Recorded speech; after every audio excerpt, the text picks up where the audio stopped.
Lorsque le soir nous regardons les étoiles, nous avons parfois l'impression de regarder l'univers tel qu'il est. Mais ce n'est pas vrai. La lumière voyage. Et chaque étoile que nous regardons nous montre une histoire qui a déjà commencé il y a bien longtemps. Avant qu'une étoile ne brille, il n'y a parfois presque rien à voir.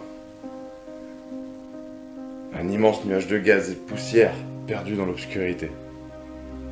Et pourtant, dans ce nuage se cache une histoire. Car l'espace n'est pas vide. Il contient la matière dont les étoiles peuvent naître.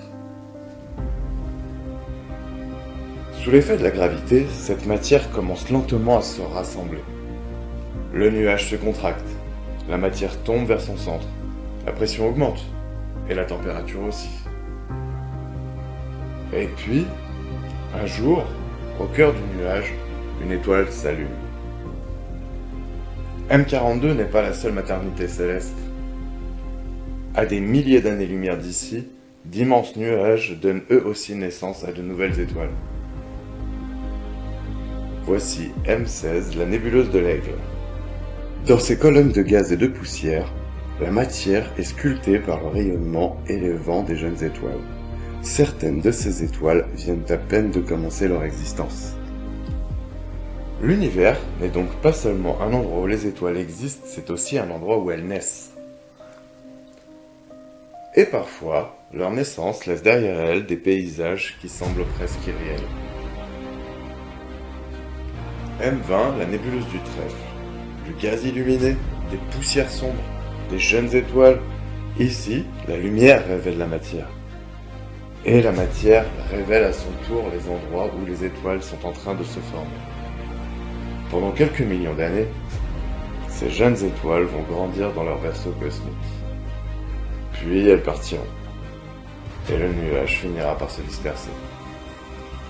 Mais toutes les étoiles ne sont pas destinées à vivre de la même manière. Leur avenir dépend en grande partie d'une chose, leur masse. Une petite étoile peut brûler son carburant lentement pendant des milliards d'années.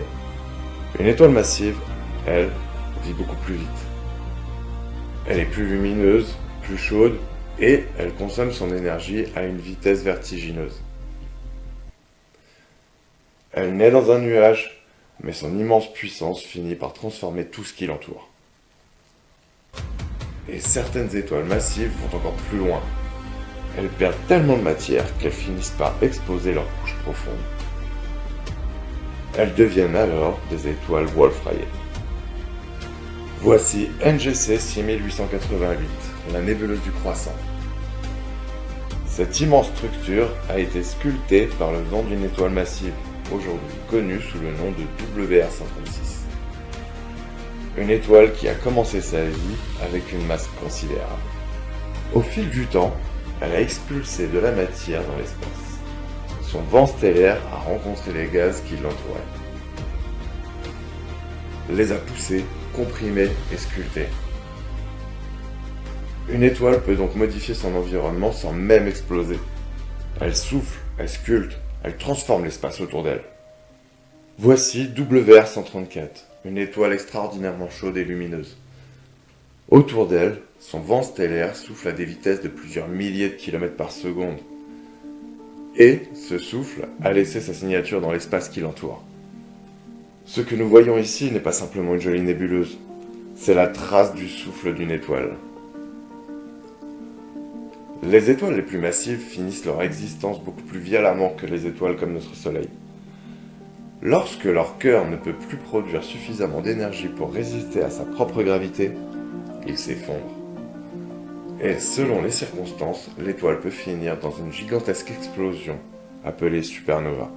En quelques instants, une étoile peut transformer son environnement et disperser dans l'espace une partie de la matière qu'elle a forgée au cours de sa vie. Mais toutes les étoiles ne meurent pas dans une explosion. Pour une étoile de masse comparable à celle du Soleil, la fin est beaucoup plus douce. Après avoir épuisé son carburant, elle se débarrasse progressivement de ses couches externes. Et pendant un temps relativement bref à l'échelle cosmique, cette matière reste visible autour de son ancien cœur. Voici NGC 7293, la nébuleuse de l'Hélix.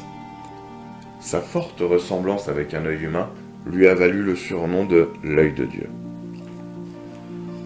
Au centre se trouve le vestige de l'étoile. Une naine blanche, incroyablement chaude et compacte. Ce n'est plus une étoile en pleine activité, mais le cœur qu'elle a laissé derrière elle. Et pourtant, une étoile qui meurt ne disparaît pas complètement. Sa matière retourne peu à peu à l'espace. Elle rejoint les nuages de gaz et de poussière. Ces mêmes nuages qui, un jour, pourront donner naissance à de nouvelles étoiles. La fin d'une étoile peut donc devenir la matière première d'une autre. Lorsque nous regardons ces images, nous regardons donc bien plus que des nuages colorés dans le ciel. Nous regardons des étapes d'une histoire qui se répète depuis des milliards d'années. Des nuages s'effondrent, des étoiles naissent, elles brillent. Elles transforment l'environnement, puis elles meurent, et rendent leur matière à l'univers. Et dans cette matière, il y a du carbone, de l'oxygène, du fer, des éléments qui, au fil de générations d'étoiles, ont fini par rejoindre les planètes et la vie. Alors peut-être que lorsque nous regardons les étoiles, nous ne regardons pas seulement quelque chose qui est loin de nous. Nous regardons une partie de notre propre histoire. Nous sommes nés sur une planète, mais une partie de ce qui nous compose est beaucoup plus ancienne. Nous sommes nous aussi de la poussière d'étoiles.